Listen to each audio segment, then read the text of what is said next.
क्या एक गलतफहमी ने एक पूरे खानदान की खुशियां छीन ली? क्या राफे का गुस्सा उसकी अपनी दुनिया उजाड़ देगा?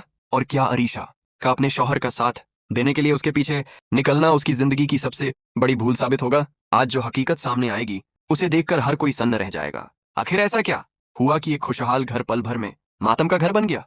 पूरी कहानी जानने के लिए वीडियो को आखिर तक जरूर देखिए। अगर आप हमारे चैनल पर नए हैं तो मेहरबानी करके चैनल को सब्सक्राइब कर लीजिए और आने वाली हर नई वीडियो सबसे पहले देखने के लिए बेल आइकन जरूर दबा दीजिए। जैसे ही राफे को मालूम हुआ कि जैन उसकी बीवी अरीशा से लगातार बात कर रहा है, उसका गुस्सा सातवें आसमान पर पहुंच गया। बिना एक लम्हा जाया कि वह फौरन अपनी गाड़ी लेकर जेन के दफ्तर की तरफ रवाना हो गया। उसके जहन में सिर्फ एक ही बात घूम रही थी कि आज हर बात का फैसला करके ही वापस लौटेगा। दूसरी तरफ अरीशा ने राफे की आंखों में भड़कता हुआ गुस्सा साफ देख लिया था। उसे अंदाजा हो गया कि अगर उसने राफे को नहीं रोका तो बात बहुत आगे बढ़ सकती है। उसने उसे रोकने की भरपूर कोशिश की, मगर राफे किसी की सुनने को तैयार नहीं था। मजबूर होकर अरीशा भी अपनी गाड़ी लेकर उसके पीछे निकल पड़ी। उसका मकसद सिर्फ वो इतना था कि किसी तरह राफे को कोई गलत कदम उठाने से रोक सके। दोनों गाड़ियां सड़क पर तेज रफ्तार से दौड़ रही थीं। राफे काफी आगे निकल चुका था और अरीशा उसके पीछे पहुंचने की कोशिश कर रही थी। तभी अचानक पीछे से आती एक तेज रफ्तार गाड़ी ने अरीशा की कार को जोरदार टक्कर मार दी। एक जबरदस्त धमाके के साथ उसकी गाड़ी सड़क पर कई बार घूमी और बुरी तरह तबाह होकर रुक गई। आसपास मौजूद लोग घबराकर उसकी तरफ दौड़ पड़े। उधर राफे जेन के दफ्तर पहुंच चुका था। जैसे ही उसकी नजर जेन पर पड़ी, दोनों के दरमियान सख्त बहस शुरू हो गई। देखते ही देखते बात इतनी बढ़ गई कि दोनों एक दूसरे पर इल्जाम लगाने लगे। राफे अपने सवालों के जवाब मांग रहा था, जबकि जेन खुद को बेगुनाह साबित करने की कोशिश कर रहा था। इस तमाम हंगामे में राफे को जरा भी इल्म नहीं था कि उसके पीछे आने वाली अरीशा एक दर्दनाक हादसे का शिकार हो चुकी है। हादसे के बाद अरीशा ने कांपते हुए हाथों से अपना मोबाइल उठाया। उसकी पहली कॉल अपनी अम्मी को गई। रोते हुए उसने टूटी हुई आवाज में कहा, अम्मी, मेरा एक्सीडेंट हो गया है, आप फौरन आ जाइए।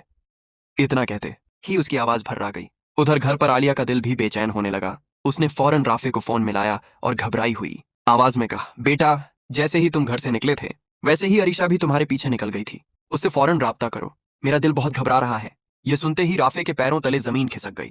उसने बार बार अरीशा को फोन मिलाया, मगर हर बार फोन बंद या बेजवाब मिला। अब उसके चेहरे का गुस्सा फिक्र और बेचैनी में बदल चुका था। यह सुनते ही राफे के पैरों तले जमीन खिसक गई। उसने बार बार अरीशा को फोन मिलाया, मगर हर बार फोन बंद या बेजवाब मिला। अब उसके चेहरे का गुस्सा फिक्र और बेचैनी में बदल चुका था। उसी दौरान शेरी को भी हादसे की खबर मिली। वह बिना देर किए अपनी गाड़ी लेकर मौके पर पहुंची। अरीशा की हालत देखकर उसके होश उड़ गए। अरीशा जख्मी थी, मगर अभी होश में थी। शेरी और वहां मौजूद लोगों ने फौरन उसे अस्पताल पहुंचाया। अस्पताल में डॉक्टरों ने अरीशा का इलाज शुरू कर दिया। बाहर खड़े हर शख्स की नजर ऑपरेशन थिएटर के दरवाजे पर टिकी हुई थी।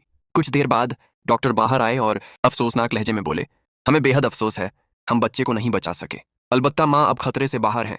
ये सुनते ही हर तरफ सन्नाटा छा गया। अरीशा की अम्मी दहाड़े मारकर रोने लगीं। शेरी की आंखें भी अश्कों से भर गईं। एक मासूम जान इस दुनिया से रुखसत हो चुकी थी। कुछ देर बाद राफे भी अस्पताल पहुंच गया। जैसे ही उसे अपने बच्चे के इंतकाल की खबर मिली, उसका सब्र टूट गया। वह तेज कदमों से अरीशा के कमरे में गया और दर्द, गुस्से और टूटे हुए दिल के साथ बोला, अरीशा, तुमने ये क्या कर दिया? मैं तो सिर्फ जेन से दो टूक बात करने गया था। तुम्हें मेरे पीछे आने की क्या जरूरत थी? अगर तुम घर पर रहती तो आज हमारा बच्चा हमारे साथ होता। तुमने हमारी सारी खुशियां छीन ली। तुमने मेरे बच्चे को मुझसे हमेशा के लिए जुदा कर दिया। अरीशा की आंखों से लगातार आंसू बह रहे थे। वह कुछ कहना चाहती थी, मगर दर्द और कमजोरी की वजह से एक लफ्ज भी जुबान पर नहीं ला सकी। राफे ने गुस्से में आखिरी फैसला सुनाते हुए कहा, अब तुम मेरे साथ हमारे घर नहीं जाओगी।